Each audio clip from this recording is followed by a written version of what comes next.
Men are in crisis. That's not me exaggerating, that is a fact. The data tells us that men are lonelier than they ever have been, struggling to make connections and struggling under the feeling of loneliness. And yet, instead of self-reflection, many of them are doubling down on toxicity. They are now louder and angrier and more entitled than they have ever been before. And if you've spent any time online, you've seen it. It's hard to miss. This isn't a video that is strictly dedicated to red pill. Let me know if that's something you're interested in. I mean, I guess I can put something together on that. But instead, I want to look at all of the ways that men are clearly hurting right now.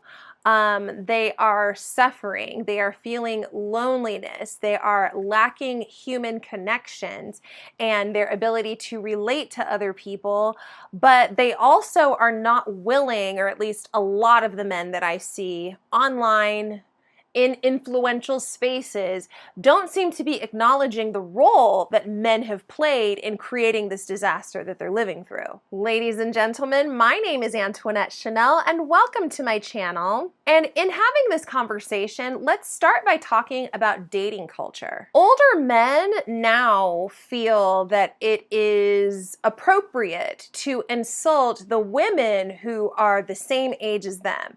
They say that women who are 30 to 40 years younger than they are, these men, those are the better women. But when they use better, they're not using better in terms of like more compatibility or anything like that. No, it's about being easier to control. A lot of men also want to be fully taken care of in relationships, meaning they want a woman who will cook for them, who will clean, who will do all of that domestic stuff, but then also go out and work a job and take care of the household financially. Oh, and let me not forget that she also needs to be submissive. Where is the equal contribution in that? Where's the partnership in that? Then we zoom out and we look at politics and we can see that men are legislating their misogyny. So we have the overturning of Roe v. Wade, abortion access is just being snatched up, limited.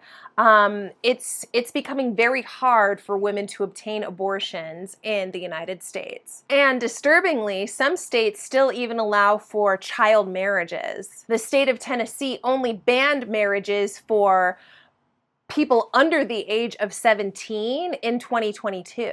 And then states like West Virginia and Mississippi have loopholes that allow 14 or 15-year-olds to get married as long as they have the signed consent of a parent or legal guardian. And I just refuse to see these archaic laws as accidents. I believe that they exist as a means for men to control women, for men to control girls. But then it becomes super confusing to decipher because we also have all this data that shows that men are the demographic suffering from the most loneliness right now. They're struggling to maintain friendships, struggling to date, struggling to have community with people. And yet the loudest spaces online for men, you know, the communities, are so toxic. Instead of encouraging vulnerability and empathy and growth, they instead are pushing entitlement and rage. They convince men that society is too woke, that women have way too many freedoms, and that their rights are somehow being stripped away from them. But the real issue?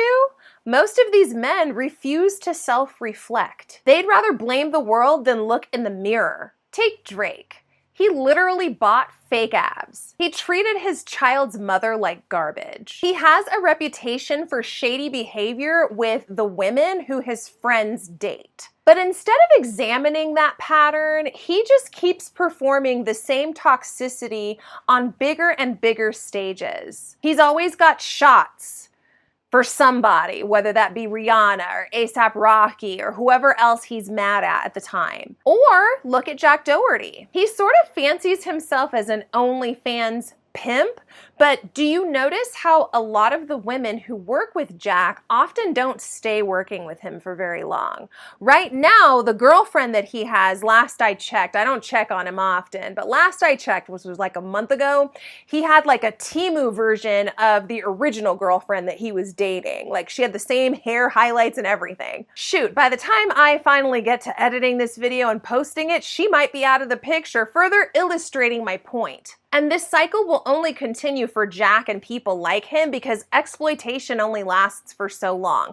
Once people get hip to the idea that you are using them and profiting off of them, the jig is pretty much up pretty quickly. And then there's my personal favorite, Mr. Mediocre, Joe Rogan. Joe complained about California's strict COVID rules, so he decided to move to Texas. But he didn't move to some conservative stronghold out in the boonies. He moved to Austin. Austin is one of the bluest cities in the state of Texas. In the country, even. And so it's just kind of funny to me that Joe Rogan denounces all of the strict and stupid ways that blue cities live, all while reaping the benefits of living in a blue city. Joe Rogan rails against wokeness, but then he happily enjoys cannabis, all while living in a state where that's still not legal. Joe is confused, but what's worse is that he spreads that confusion to millions of men with his very influential podcast. So here's the bottom line.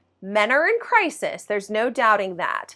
But I don't think that men can get out of crisis by continuing to cling to control and entitlement and blame. All of those things are what got us here in the first place. The reason that people don't want to date them or befriend them or listen to them is not because society is too woke. It's because so many men refuse to do the work. And until they face that, the loneliness will only keep growing, the hypocrisy will only keep showing, and the crisis will only get worse.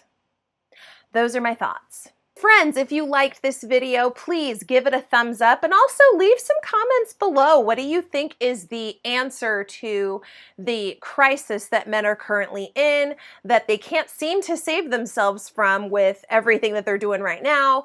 I would love to hear from you. And of course, I realize that this is not all men. I am married to a man myself, and I wouldn't stay married to him if he was constantly spouting red pill stuff in my face. So I get that it's not all men. Let's have a mature conversation about this, please.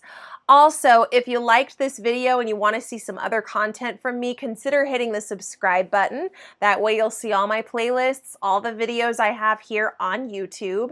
If you'd like to keep up with me on Instagram, you can follow me at the handle that's on your screen right there. Otherwise, thank you for joining me for another video, friends, and I'll catch up with you in the next one. Take care.